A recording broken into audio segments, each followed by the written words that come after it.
আসসালামু আলাইকুম, কেমন আছেন আপনারা? সবাই ভালো আছেন? আমিও আল্লাহর রহমতে ভালো আছি। যে যেখানে আছেন ভালো আছেন। আমি এখন রান্না করতে আসলাম। কী কী রান্না করে আপনারা এত কিছু রান্না করবো না, মুরগির মাংসগুলো রান্না করবো আর আলু ভর্তা বানাবো। ভাত বসাইলাম, তারপরে মুরগির মাংসগুলো কিনে করে রান্না খাইতে নেড়েল আছে বাজে রান্না হতে মাছটা কিনা দেখি মুরগির মাংস রান্না হতে বলবো।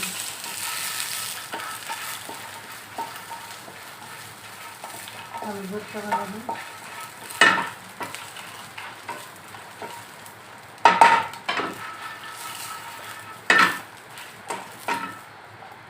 সিদ্ধ করে নেবেন।